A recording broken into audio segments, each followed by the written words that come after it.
नमस्कार दोस्तों, हमारे एकेडमी में आप सभी का स्वागत है। जैसा कि आप लोग जान रहे हैं कि हमारी सहायक शिक्षक भर्ती परीक्षा की क्लासेस चल रही हैं और इसमें मुख्य रूप से हम अभी जो कर रहे हैं वो हिंदी की तैयारी कर रहे हैं। ठीक है, हिंदी की जो है लगभग जो 15 प्रश्न आपके हैं वो सारे के सारे प्रश्न हमारे जो आने वाले हैं उनमें कई इकाइयाँ बटी हुई हैं, लगभग 10 इकाइयाँ हैं। इनमें से आज हम लोग 10वीं इकाई, कौन सी इकाई? 10वीं इकाई, ठीक ना। आज हम लोग 10वीं इकाई को पढ़ने वाले हैं। ठीक, 10वीं इकाई जो कि मुख्य रूप से मूल्यांकन से संबंधित है। ठीक है, मूल्यांकन से संबंधित है। इसे आज हम क्या करने वाले हैं, पूरी तरीके से एकदम खत्म करने वाले हैं। A to Z, शुरू से लेकर अंत तक सब का सब समाप्त कर देंगे। ठीक है, लेकिन उससे पहले ये मेरे बारे में कुछ विशेष जानकारी है। ठीक है, और एक छोटी सी आपसे विनम्र विनती है कि अगर वीडियो अच्छा लगे तो लाइक करते हुए जाइएगा। और क्योंकि अभी अगस्त चल रहा है तो अगस्त में अपन लोग ये क्लास कंप्लीट करके सितंबर अगले महीना क्या करने वाले हैं, इसका लगातार एकदम जो टेस्ट लगाएंगे। ठीक है, सारे के सारे जो टेस्ट तो अभी मॉडर्न पैटर्न में, ऐसे नहीं, मॉडर्न पैटर्न में, आधुनिक पैटर्न में जो जिस तरीके के प्रश्न पूछे जा रहे हैं वो सारे जो टेस्ट होंगे वो हम लगाने वाले हैं। ठीक है, इस तरीके से अपना तैयारी कंप्लीट करना है और इस बार एक सीट अपना लेकर रहना है। ठीक है, तो चलिए 10वीं इकाई की ओर चलते हैं। ठीक है, तो जो आज पढ़ेंगे मेनली मूल्यांकन और मूल्यांकन से संबंधित सभी अवधारणाओं के बारे में आज जानेंगे। ठीक है, सबसे पहले हमें ध्यान देना है कि मूल्यांकन होता क्या है। ठीक, मूल्यांकन का अर्थ और परिभाषा, मूल्यांकन का अर्थ और परिभाषा हमें जानना है। ठीक, तो शिक्षा प्रक्रिया में मूल्यांकन क्या है? एक व्यापक, निरंतर और उद्देश्यपूर्ण प्रक्रिया है। अच्छे सभी शब्दों को समझते जाइए। शिक्षा प्रक्रिया, जो शिक्षा की प्रक्रिया चलती है, जो फॉर्मल एजुकेशन जो स्कूलों में दिया जाता है, उसमें क्या किया जाता है? लास्ट में मूल्यांकन किया जाता है। ठीक है, अंत में मूल्यांकन होता है। अंत में होने के साथ साथ बीच बीच में भी मूल्यांकन होता है। ये क्या होता है? एक व्यापक होता है। ठीक है, कॉम्प्रिहेंसिव। व्यापक कैसे होता है भाई? क्योंकि इसमें बच्चे के मानसिक पक्ष का या बौद्धिक पक्ष का तो जांच किया ही जाता है, साथ ही साथ उसके सामाजिक सामाजिक संबंधों का, ठीक है, अपने सहयोगी, अपने दोस्तों के साथ कैसे वो रह रहा है, अपने क्लासमेट्स के साथ कैसे रह रहा है, सामाजिक, मानसिक तथा उसका अन्य पक्ष। ठीक है, अन्य पक्षों को भी ध्यान में दिया जाता है। ठीक है, अन्य पक्षों को भी ध्यान दिया जाता है। ठीक, तो और निरंतर चलता रहता है, ऐसा नहीं कि बस अंत में हो। त्रिमाही परीक्षा, छमाही परीक्षा, बीच बीच में टेस्ट, तो इस तरीके से कई प्रकार से चलता रहता है। ठीक है, और उद्देश्यपूर्ण, हर एक टेस्ट का एक उद्देश्य होता है कि हम माप पाए, मापें कि, ठीक है, या नाप सकें कि हमारा बच्चा जो है वो, हम जो उद्देश्य या जो लक्ष्य लेकर चले हैं, जो जितना हमको उनको कंप्लीट कराना है चीज़ें, उतना वो कंप्लीट कर पाए हैं कि नहीं कर पाए हैं, तो उसका एक उद्देश्य होता है।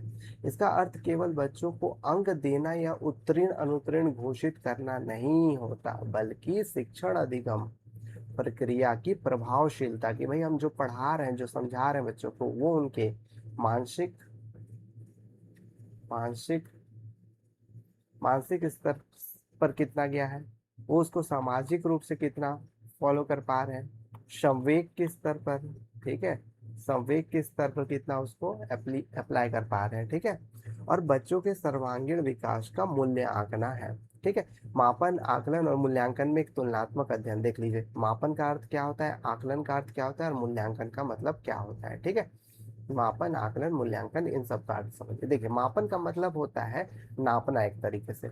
जैसे नापने में क्या होता है, ये मात्रात्मक होता है। ये क्या होता है? मात्रात्मक। इसको मात्रा में नापा जाता है, जैसे 1 किलो, 2 किलो, 3 किलो।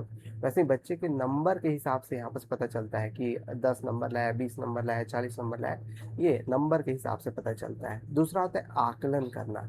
आकलन जिसे असेसमेंट बोलते हैं। ये क्या होता है? इसमें मुख्य रूप से प्रक्रिया उन्मुख होता है। ठीक है, आकलन में अक्सर क्या किया जाता है, इसमें तुरंत रिजल्ट नहीं दिया जाता है। जैसे मान लीजिए कोई बच, कोई बच्चा है, ठीक है, कुछ छात्र या छात्राएं हैं जिनको हम देखते हैं कि उनको कोई टास्क दिया गया, टास्क कहने का मतलब कोई प्रोजेक्ट वर्क दिया गया। ठीक है, प्रोजेक्ट दे दिए, तो प्रोजेक्ट का नंबर इसलिए नहीं दिया जाता कि भाई तुम बना के ला के सबमिट कर दिए, इसलिए दिया जाता है कि आप प्रोजेक्ट बनाते समय अपने आप को आप कितना उसमें इंगेज कर रहे हो, ठीक है, उस प्रोजेक्ट को बनाने में आप कितनी नई चीज़ों नई परेशानियों से जूझ रहे हो और उन परेशानियों का समाधान निकाल रहे हो।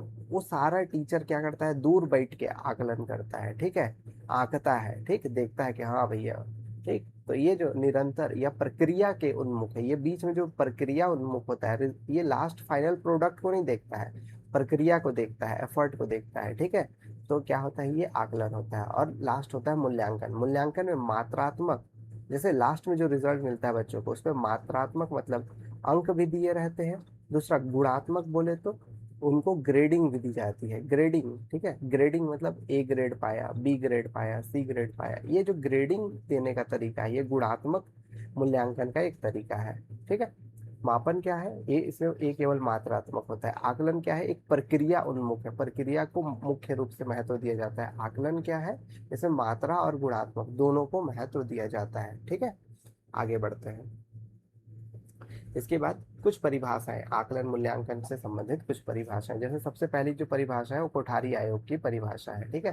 कोठारी आयोग की परिभाषा क्या है, कभी कभी परिभाषा दे दिया रहता है और बोलता है कि ये कहाँ या किस दस्तावेज से इसे लिया गया है, तो ये ध्यान रखिएगा, ठीक है। मूल्यांकन एक निरंतर चलने वाली प्रक्रिया है। मूल्यांकन क्या है, निरंतर चलता रहता है, ठीक है। एक दिन ऐसा नहीं है कि लास्ट में बस रिजल्ट दे दिए खत्म हो गया।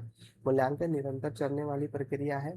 यह संपूर्ण शिक्षा प्रणाली का एक अभिन्न अंग है। इसका शैक्षणिक उद्देश्यों से घनिष्ठ संबंध है, ठीक है। उद्देश्य जो हम प्राप्त करना चाह रहे हैं, ठीक है, जहां पर हम पहुंचना चाह रहे हैं। फिर क्या है, वेलेन और हन्ना हन्ना के हिसाब से विद्यालय द्वारा बालक के व्यवहार में लाए गए परिवर्तनों के संबंध में प्रमाणों को एकत्रित करने और उनकी व्याख्या करने की प्रक्रिया ही मूल्यांकन है, ठीक है। ये तो मेनली परिभाषा थे। अब हम आएंगे मुख्य रूप से भाषा में मूल्यांकन की आवश्यकता, क्योंकि हम हिंदी भाषा के परिप्रेक्ष्य में पढ़ रहे हैं, ठीक है, या इंग्लिश भाषा के परिप्रेक्ष्य में भी ये चीज आपको मददगार रहेगा। तो इसलिए भाषा में मूल्यांकन की आवश्यकता क्या है ये जानेंगे, ठीक है। भाषा में मूल्यांकन क्यों होना चाहिए, तो क्या लिखा है, भाषा विचारों और भावों को अभिव्यक्त करने का प्रमुख माध्यम है ना। भाषा के द्वारा हम अपने विचार और अपने मन के भावों को व्यक्त करते हैं।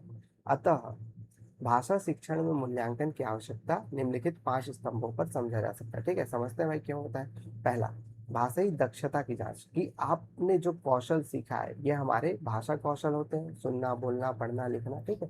तो हमने जो भाषाई कौशल सीखा है उसको कितनी अच्छी तरीके से सीखा है। दूसरा, निदानात्मक पक्ष, अगर हम किसी चीज में लैग कर रहे हैं, किसी चीज को अच्छे से नहीं समझे हैं, तो मूल्यांकन से हमें, जांच से हमें पता चल जाता है कि अच्छा, इसका बोलने वाले पक्ष में थोड़ा प्रॉब्लम हो रहा है, ये मतलब अटेंशन नहीं दे पा रहा है, मतलब सुन नहीं पा रहा है चीजों को, या पढ़ना या लिखना। ये तो निदानात्मक डायग्नोस करके हमको पता चलता है कि कहाँ और क्यों अटक रहा है, ठीक है। उच्चारण में दिक्कत है, वर्तनी में, शब्द चयन में, इन सारी चीजों का पता किससे चलता है हमें, किससे, निदानात्मक पहचान से। फिर उसका क्या किया जाएगा, उपचार किया जाएगा, क्या इसको कैसे ठीक किया जाए। जैसे कि अगर उच्चारण में दिक्कत है तो उनको उसी जैसे, जैसे मान लीजिए किसी को कश बोलने नहीं आ रहा है, जैसे मान लीजिए किसी को कश नहीं बोलने आ रहा है, इसको नहीं बोलने आ रहा है, ठीक है, तो उसको कुछ उसी तरीके के शब्द दिया जाए जिसमें ये अक्षर की बार बार पुनरावृत्ति हो, ठीक है। तो ये उपचार में आ जाएगा। इस तरीके का जो होगा ये उपचार होगा। विशेष कठिनाइयों को दूर करने हेतु विशेष रणनीतियों और सामग्री तैयार किया जाता है। यही तो होता है एक प्रशिक्षित शिक्षक का लक्षण, कि उसे हर प्रॉब्लम का डायग्नोस करके, डायग्नोस मतलब निदान करके, उसका रेमेडी मतलब दवाई निकालना पड़ता है कि कैसे इसको ठीक करें भैया, इस बच्चे का प्रॉब्लम कैसे दूर करें। और लास्ट में शिक्षण विधि में परिमार्जन, और इस तरीके से वो अपने शिक्षण विधि में क्या करता रहता है, उत्तरोत्तर वृद्धि करता रहता है, परिवर्तन करता रहता है और अपने आप को विकसित करता रहता है, ठीक है। और इस विकसित विकसित होने की प्रक्रिया में फीडबैक बहुत जरूरी होता है। तो शिक्षक को फीडबैक मिलती है कि मैं इस तरीके से आज चीज को किया तो अच्छा, बच्चा अच्छा समझा, तो वो फीडबैक है उसका, ठीक है। उसकी शिक्षण विधियां कितनी सार्थक सिद्ध हो रही हैं ये बताता है। आगे, भाषा मूल्यांकन की प्रकृति क्या है, ठीक है। भाषा मूल्यांकन, मूल्यांकन किस तरीके से किया जाना चाहिए या होता है, ठीक है। तो इसके लिए ध्यान रखिएगा कि मुख्य रूप से हमारी, पहला, सतत एवं व्यापक मूल्यांकन। मूल्यांकन कैसी होनी चाहिए, सतत होनी चाहिए और व्यापक होनी चाहिए। ठीक है। मूल्यांकन सतत होनी चाहिए तथा व्यापक होनी चाहिए। मूल्यांकन लगातार होनी चाहिए, ठीक है, और व्यापक होनी चाहिए। लगातार कहने का मतलब क्या है कि ऐसा ना हो कि अ, परीक्षा के अंत में, केवल साल के अंत में एक बार मूल्यांकन हो रहा है। सतत का मतलब है कि लगातार हो, मतलब कि महीने के लास्ट में हो, ठीक है। ये आगे जाके हम पढ़ेंगे, देखिए, सतत और व्यापक मूल्यांकन अच्छे से। व्यापक कहने का मतलब है कि उसके हर एक पक्ष को, ठीक है, कॉग्निटिव पक्ष, अफेक्टिव पक्ष, ठीक है, और साइकोमोटर, साइकोमोटर पक्ष दोनों, या बिहेवियरल पक्ष, सबको लिया जाए, ठीक है। उसके हर एक पक्ष को, हाथ का, हृदय का और मस्तिष्क का, जो पढ़ते हैं ना हम लोग, उसके हृदय का मतलब वो कितने सहानुभूतिपूर्ण से चीजों को समझता है, फॉलो करता है, ठीक है, उसके में कुछ नैतिकता है कि नहीं है, ये सारी चीजें भी मापना है, तो व्यापक होना चाहिए, इसमें बोलता है। प्रक्रिया उन्मुख मतलब प्रक्रिया को ज्यादा ध्यान देना है, जो बोले ना आकलन, तो आकलन आधारित होना चाहिए। आकलन आधारित होना चाहिए। मूल्यांकन कैसा होना चाहिए? आकलन आधारित, ठीक है। रिजल्ट पे बस फोकस नहीं करना चाहिए, उस रिजल्ट को प्राप्त करने में वो कोई अनैतिक कार्य तो नहीं कर रहा है, ठीक है। बोलते हैं ना, शिक्षा जो है वो उत्तम चरित्र का निर्माण करता है, तो कैसे निर्माण करेगा? जब मूल्यांकन जो है वो आपका आकलन आधारित होगा, ठीक। फिर बाल केंद्रित और भय मुक्त हो। अगर भय में होगा बच्चा तो हम उसका अच्छे तरीके से मूल्यांकन नहीं कर पाएंगे, ठीक है। तो उसके लिए हमें ऐसा वातावरण बनाना है जो बिना तनाव का हो और हीन भावना से स्वाभाविक रूप से बच्चे में ये ना बन पाए, हीन भावना ना पनप पाए, ठीक है। ये भी ध्यान देने की जरूरत है। इसके बाद क्या होगा? सहज, सहज हो मूल्यांकन। ऐसे नहीं कि बहुत ज्यादा हम लोग मूल्यांकन करने की प्रक्रिया को कॉम्प्लेक्स कर रहे हैं कि उसको समझ ही नहीं आ रहा है। व्यवहारिक हो, ठीक है, और संदर्भगत मतलब कॉन्टेक्स्ट में हो भाई, जो पढ़ा रहे हैं। जैसे मान लीजिए उसको पढ़ा है पानी के बारे में, ठीक है, तो पानी पढ़ाने के बाद उसको कुछ इस तरीके की चीजें पूछिए कि जल संरक्षण के, आप प्रक्रिया बोल रहे हैं ना, प्रक्रियागत, तो जल संरक्षण के आप उपाय बताइए, लेकिन ऐसे उपाय बताइए जो आपके एरिया में फॉलो किया जाता है, आपके क्षेत्र में फॉलो किया जाता है, वो हो जाएगा क्या? संदर्भ आधारित, ठीक है। अब उसको कॉन्टेक्स्ट मिल गया कि हाँ भाई, मैं अपने घर से जो देखता हूँ कैसे कैसे बचाते हैं, वो बातचीत वाला हो, कहानी सुनाना है, इस तरीके के मूल्यांकन होने चाहिए, ठीक है। इसके बाद होगा सतत एवं व्यापक मूल्यांकन। सतत एवं व्यापक मूल्यांकन शिक्षा में किस प्रकार का मूल्यांकन होना चाहिए? सतत। सतत क्या होता है? अच्छा, आगे बताया है, ठीक है। मुख्य रूप से ये सतत और व्यापक मूल्यांकन का जो जिक्र है वो हमारे आरटीआई अधिनियम 2009 में दिया गया है। फिर इसको 2010 में पूरी सीबीएसई ने क्या कर दिया? फॉलो करने लगा। आप सीबीएसई के रिजल्ट को जब देखेंगे तो उसमें आपको रिजल्ट वो नहीं लगेगा, लगेगा पोथी बराबर है। पोथी मतलब इतना बड़ा वो रिजल्ट रहता है कि उसमें बच्चे का मार्क्स तो रहता ही है, मार्क्स के साथ को करिकुलर एक्टिविटी, को करिकुलर मतलब अन्य जो गतिविधियां होती हैं स्कूल में, अन्य गतिविधियां, उनको भी सम्मिलित किया जाता है, ठीक है। केवल शिक्षा के या उसके अर्जित मार्क्स को ना बताकर अन्य गतिविधियों संबंधित जो भी चीजें होती हैं उनको भी इंक्लूड किया जाता है, ठीक है। तो इसको आप आसान तरीके से समझते हैं। देखिए, यहाँ ध्यान दीजिएगा ना, ठीक है। ये है सतत मूल्यांकन। सतत मूल्यांकन कैसे कर सकते हैं? CCE, ठीक है। सी का मतलब कॉम्प्रीहेंसिव, एक सी का मतलब कंटिन्यूअस, एक सी का मतलब कॉम्प्रीहेंसिव, और ई का मतलब होता है इवेल्युएशन, इवेल्युएशन, ठीक, इवेल्युएशन। तो इस तरीके से इवेल्युएशन, ठीक, बच्चे का इस तरीके से मूल्यांकन करना है कि उसमें क्या हो? सततता हो, कंटिन्यूटी हो। कहने का मतलब ये है कि हम लास्ट में केवल एक परीक्षा लेकर हम उसको अंक ना दे दें। हम क्या करें? एक एक महीने के अंतराल में क्या होना चाहिए? टेस्ट होना चाहिए, ठीक है। इस तरीके से टेस्ट होने चाहिए हर एक महीने के अंतराल में। ऐसे 4 टेस्ट होने चाहिए, ठीक है। और पूरे साल के बीच में, मध्य में, पूरे साल के मध्य में, ठीक है, पूरे साल के मध्य में और साल के अंत में, साल के अंत में क्या हो? एक व्यापक मतलब कि एक ऐसा टेस्ट परीक्षा हो जो क्या हो? उसके संकलनात्मक हो, ठीक है। तो ये जो बीच बीच में जिनको FA बोल रहे हैं, ठीक है, FA मतलब फॉर्मेटिव असेसमेंट। यहाँ देखिए, ये क्या होता है? सीखने के लिए आकलन। ये भी समझते जाइएगा, सीखने के लिए आकलन का मतलब क्या होता है? ये शिक्षण प्रक्रिया के दौरान होता है, बीच बीच में हो रहा है ना। लेकिन ये जो ऐसे वाला पार्ट होता है ये क्या होता है? एक टर्म खत्म होने के बाद, एक सेमेस्टर पूरी खत्म होने के बाद अंत में होता है। जैसे ये एक सेमेस्टर 6 महीने के बाद एक सेमेस्टर खत्म हुआ, जो फिर आकलन होगा वो क्या होगा, वो हमारा होगा SA, ठीक है, समेटिव असेसमेंट होगा। लेकिन बीच बीच में जो कभी हम टेस्ट ले लिए, सरप्राइज टेस्ट ले लिए, ठीक है, फिर बच्चों से क्या एग्जीबिशन करा लिए, कुछ जो भी हम एक्टिविटी कराकर उनके अंदर की क्रियाओं को, क्रियात्मकता को मापते हैं, वो क्या कहलाता है, फॉर्मेटिव असेसमेंट, ठीक है। वो तो यहाँ ध्यान रखिएगा, ये कब होता है, शिक्षण अधिगम प्रक्रिया के दौरान, इस वर्ड को ध्यान रखिएगा, दौरान। और संकलन क्या होता है, अंत। बस बस इतना ध्यान देने की जरूरत है, बता दे रहा हूँ, क्वेश्चन आता है 100%। जैसे यहाँ कुछ विशेषताएं, कमियों का तत्काल सुधार हो जाए भाई, अब सीधी चीज है। आ, तो बीच बीच में पता चल जाएगा तो क्या होगा कि अपन लोग तुरंत उसको जान सकते हैं, ठीक है, तत्काल सुधार कर सकते हैं, निदान कर सकते हैं, ठीक है। लेकिन इसमें क्या होता है, ऐसे सुधार नहीं होता है, ठीक है, इस तरीके से सुधार नहीं हो पाएगा इसमें। अब सीधे लास्ट में पता चलेगा, लास्ट में पता चलेगा तो क्या करेंगे भाई कि, जस्ट अ सेकेंड,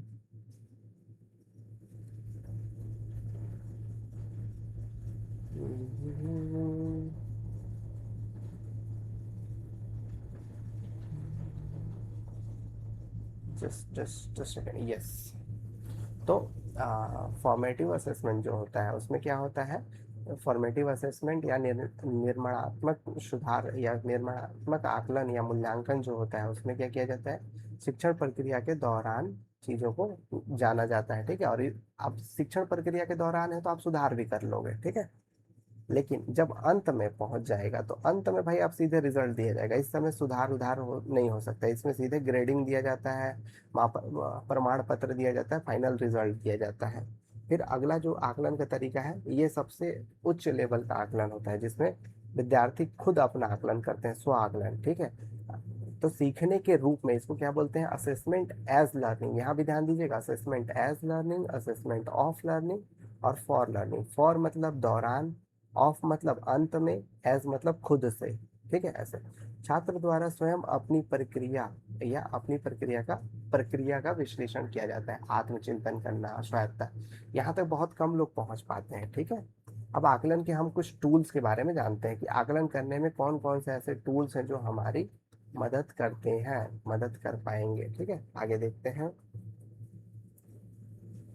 ठीक। सबसे पहला जो है वो है पोर्टफोलियो। पोर्टफोलियो बताया ना, किसी भी छात्र एक निश्चित अवधि के दौरान वो क्या क्या अपने आप को, या क्या किन किन कारणों से, या किस किस तरीके से क्या करता है, अपने आप को बेहतर बनाने के लिए उपलब्धियां प्राप्त करता है, टेस्ट में अच्छे नंबर पाता है, ठीक है, रिमार्क मिलता है, किसी प्रकार का उसको अच्छे बोनस अंक मिलते हैं, ठीक है, किसी कंपटीशन में जीतता है। ये सारा चीज एक पेज में या एक बुक में लिखी जाती है, और हर एक बच्चे के लिए ऐसे अलग अलग बुक्स बनते हैं, ऐसे कॉपीज बनते हैं, इन्हीं को हम पोर्टफोलियो कहते हैं। इसे सबसे प्रमाणिक एवं क्रमबद्ध साक्ष्य प्राप्त करता है। इससे बच्चा अपना उत्तरोत्तर क्या माप सकता है कि मेरी कितनी वृद्धि हुई है, क्योंकि शुरू से लेकर अंत तक साल भर का इसमें खाका लिखा रहता है, ठीक है। आकलन के अन्य उपकरण है, जैसे ओरल टेस्ट लेना, ये कहाँ काम आएगा भाई, कविता पाठ, कहानी सुनाना, वाद विवाद, रोल प्ले, ये सब में।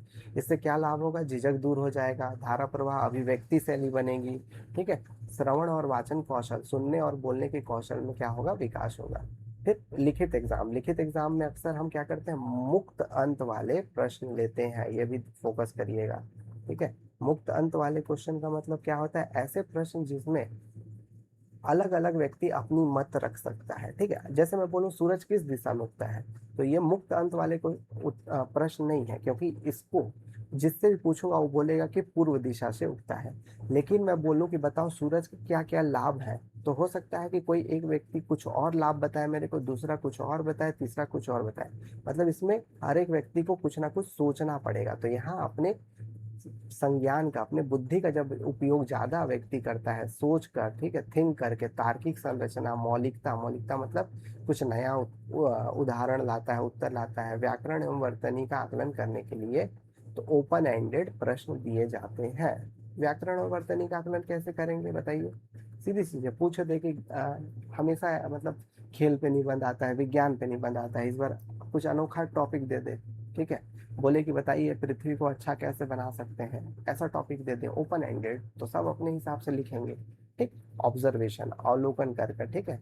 स्वाभाविक भाषा प्रयोग शिक्षक द्वारा सूक्ष्म निरीक्षण, जब शिक्षक सुनता है भाषा का प्रयोग कैसे छात्र कर रहा है, इन सारी चीजों से इसका मूल्यांकन कर सकते हैं, ठीक है।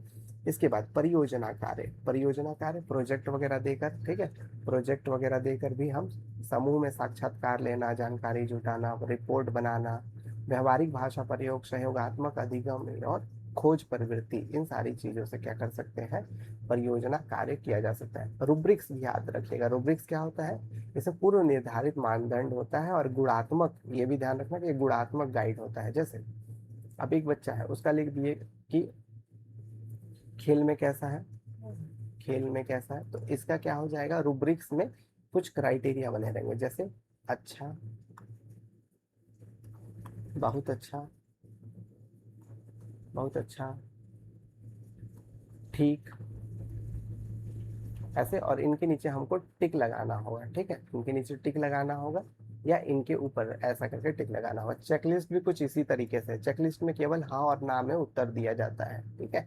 जैसे उपस्थिति और अनुपस्थिति, प्रेजेंट एब्सेंट, उपस्थित है तो हाँ, नहीं है तो ना, ठीक है। इस तरीके से जो मूल्यांकन की हमारे टूल्स हैं ये हैं, ठीक। अब आ जाएंगे तीनों भाषाई कौशल का मूल्यांकन, अलग अलग जो हमारे भाषाई कौशल है उनका मूल्यांकन कैसे हम कर सकते हैं, ठीक है। अलग अलग भाषाई कौशल है उनका मूल्यांकन, सबसे पहले बोलना, बोलने का मूल्यांकन आप कैसे कर सकते हैं, उच्चारण कराकर, प्रवाह कराकर, मतलब प्रवाह मतलब किस तरीके से बोल रहा है, धारा प्रवाह तरीके से बोल रहा है कि अटक अटक के बोल रहा है, ठीक। फिर संदर्भानुकूल, ठीक, संदर्भानुकूल कहने का मतलब क्या है कि उसको कॉन्टेक्स्ट दे दो और उसी के हिसाब से वो बता रहा है कि नहीं बता रहा है। गाय बताते बताते कहीं गोबर तो नहीं बताने लगा, ठीक है, तो गाय के बारे में ही बता रहा है ना। चित्र वर्णन, एक चित्र दे दिया जाए सबसे अच्छा, और बोल दिया जाए कि बताओ इसमें क्या क्या दिखाई दे रहा है, छोटे बच्चों को अक्सर ये चीजें कराई जाती हैं। रोल प्ले, ठीक है, रोल प्ले मतलब कुछ कहानी वहानी सुना के बताना, ठीक है। फिर पढ़ना का कैसे, अर्थ ग्रहण करना, बताया था ना, मीनिंग, पढ़ने में क्या जरूरी है, मीनिंग सबसे ज्यादा जरूरी है, ठीक है। सस्वर पठन मतलब कि चिल्ला चिल्ला कर, मतलब जोर जोर से पढ़ना क्लास में, और मौन पठन मतलब धीरे धीरे मन में पढ़ना, ठीक। सस्वर पठन सबसे पहले बच्चा सीखता है, फिर मौन पठन सीखता है, ठीक है। मौन पठन बड़े क्लासों में कराई जाती है। फिर लिखना का कैसे, विचारों की मौलिकता, मतलब उसको कुछ ऐसे बिंदु दे दीजिए जिसमें वो अपने विचार प्रकट कर सके। डायरी या मुक्त अंत वाले लेख, मुक्त अंत वाले लेख समझ गए ना, यही चीज, ओपन एंडेड क्वेश्चन। आगे फिर क्या बोलता है 7वां नंबर की भाषा सीखने में त्रुटियों की भूमिका, ठीक है, एवं त्रुटि विश्लेषण, आप कुछ अगर त्रुटि हो रहा है, कुछ गड़बड़ हो रहा है तो उसको कैसे आप पहचानेंगे। तो पेडागोजी का स्वर्णिम नियम क्या है कि भाषा सीखने की प्रक्रिया में होने वाली त्रुटियां असफलता का प्रतीक नहीं है। पहली बात तो ये मत सोचिए कि अगर गलती कर रहा है बच्चा तो वो नहीं सीख रहा है, वो मतलब कुछ ना कुछ नया चीज सीख रहा है, बल्कि यह दर्शाता है कि बच्चा सक्रिय रूप से, ठीक है, कैसा है, बच्चा सक्रिय रूप से, बच्चा सक्रिय रूप से क्या कर रहा है, नियमों का निर्माण कर रहा है। और सीखना, त्रुटि क्या है, ये भी याद रखिएगा, ये हाईलाइट कर देना है, ठीक है। त्रुटि सीखने की प्रक्रिया का स्वाभाविक और अनिवार्य अंग है, ठीक है। यहाँ से प्रश्न आएगा, असर्शन रीजनिंग वाला आ सकता है, कथन कारण वाला आ सकता है, कुछ भी आ सकता है, ठीक है। तो ध्यान दीजिएगा इस चीज को, ठीक है। सीखने की प्रक्रिया का स्वाभाविक एवं अनिवार्य अंग है क्या, त्रुटियां, ठीक। त्रुटि विश्लेषण और उपचारात्मक, सबसे पहले त्रुटि का अवलोकन करना, गलती को पहचानना, अब फिर गलती का कारण पता करना कि क्यों ऐसा हो रहा है, ठीक है। गलती का कारण पता करना कि क्यों ऐसा हो रहा है, ठीक है। अब फिर कैसे, मतलब उसको कैसे सुधार सकते हैं, ठीक है। फिर हमको क्या मिलेगा, रिजल्ट मिलेगा, स्व सुधार, अगर सेल्फ से खुद से ठीक करने लगेगा बच्चा, अगर हम उसको अगर रीजन बता दें कि कैसे सुधार सकता है तो, ठीक है। त्रुटियों के प्रकार दे रहा है, सबसे पहला जो त्रुटि का प्रकार है वो क्या है, मातृभाषा का प्रभाव, ठीक है। मातृभाषा अक्सर होता है ना कि हम जो, जैसे मैंने जाना है, मैंने जाना है, ये क्या है, मातृभाषा का होना क्या चाहिए, मैं। और ये भी ध्यान रखिएगा कि एक चीज पूछा जाता है कि त्रुटियां तो होती हैं, तो त्रुटियों को उसी समय आपको नहीं बोलना है, समय उसी समय तुरंत टोकना नहीं है, ठीक है, टोकना नहीं है, उसी समय टोकना नहीं है, ठीक। जब बच्चा गलती किया तो उसी समय ऐसे फट से टोक नहीं देना है, ठीक, ये गलत होता है, उसको बाद में बताइए।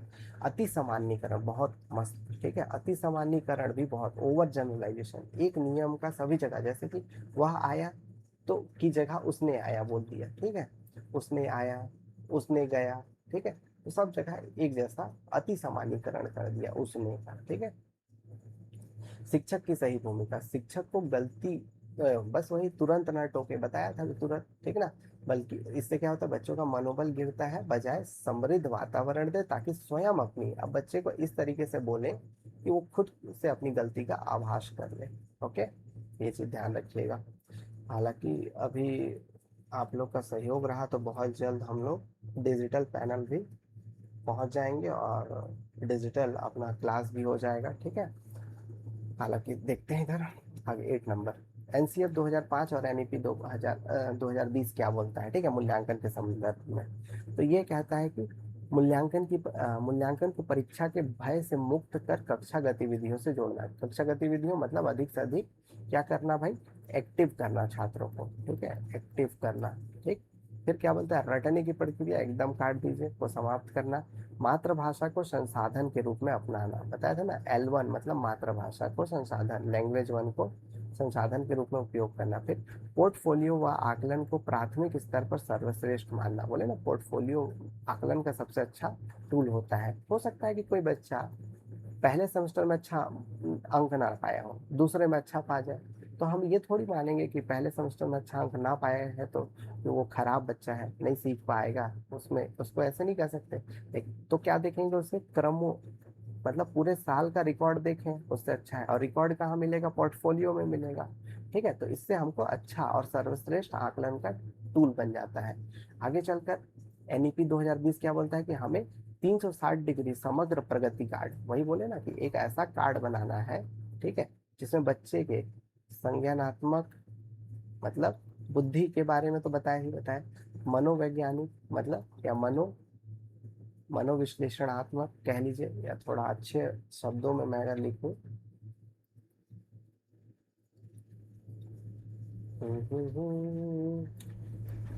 संज्ञानात्मक, उसके क्रियात्मक पक्ष को भी बताया जाए कि भाई वो कैसे चीजों को करता है, क्रियात्मक, और सामाजिक सामाजिक पक्ष को भी, इन सारे पक्षों को सम्मिलित करके, खेल कूद में कैसा है ये सारा, आपसी सहयोग कैसा है, आपसी सहयोग कैसा है, ये सारी चीजों को उसके हर एक चहुमुखी रूप से हर एक एंगल्स को क्या है इस कार्ड में आजकल रखा जाता है। तो स्व आकलन, सहपाठी आकलन, शिक्षक आकलन, मतलब खुद से उसको क्या लगता है उसको भी इसमें डाला जाएगा, सहपाठी उसके दोस्त क्या बोलते हैं उसके बारे में, ये भी योग्यता आधारित, ठीक है, प्रश्नों पर बल, ठीक, कॉम्पिटेंसी बेस्ड क्वेश्चन हो, रटे रटाए वाले खत्म कहानी, ठीक है। सतत एवं निर्णयात्मक मतलब फॉर्मेटिव, वही वाला जो मध्य दौरान वाला बताया था ना, दौरान मूल्यांकन का मुख्य ध्यान पर देना, ठीक है। तो बीच बीच में जो मूल्यांकन करते हैं उनको ज्यादा प्रेफरेंस देना है, ठीक है। आगे कुछ प्रश्न है छोटे छोटे, देख लीजिए, यहाँ इसके उत्तर भी दिए हैं, ठीक है। इसको आप थोड़ा स्लो करके देख लीजिएगा, ठीक है, या पॉज करके देख लीजिए और पढ़ लीजिए एक एक बार। ये प्रश्न रिपीट होने की संभावना है, ठीक है। तो इस तरीके से ये कुछ और प्रश्न है यहाँ पर, ये कुछ और प्रश्न, तो कुल मिला के इस तरीके से आपके लिए बहुत बेहतरीन तरीके से हमने क्विक रिकैप कहिए या क्विक तरीके से बोलिए या डीप तरीके से बोलिए, क्योंकि कहीं ना कहीं हमको सिलेबस को ध्यान देना है, ठीक है, सिलेबस सिलेबस को ध्यान देना है और सिलेबस के अनुकूल ही पढ़ाई करना है, ठीक है। सिलेबस के इधर उधर मत जाइए, नहीं तो छितरा जाएंगे, ठीक है। बस सिलेबस को पकड़िए और उसके हिसाब से तैयारी कीजिए, और रिवीजन इम्पॉर्टेंट है, बार बार रिवीजन करते रहिए, बार बार रिवीजन इज मोस्ट इम्पॉर्टेंट, ठीक है। Revision is the most important thing, इसको करनी है आपको, रिवाइज करते रहिए, सक्सेसफुल होंगे आप, जरूर होंगे, ठीक है। और अगर क्लास अच्छा लगा होगा तो सब्सक्राइब करिए, और सब्सक्राइब करके एक थम्स अप लाइक का बटन भी दबा सकते हैं, ठीक है। जिससे क्या होगा, हमारे मनोबल को और अच्छा बल मिलेगा और हम और अच्छे अच्छे आपके लिए कंटेंट लाएंगे, ठीक है। चलिए मिलते हैं अगली कक्षा में, धन्यवाद।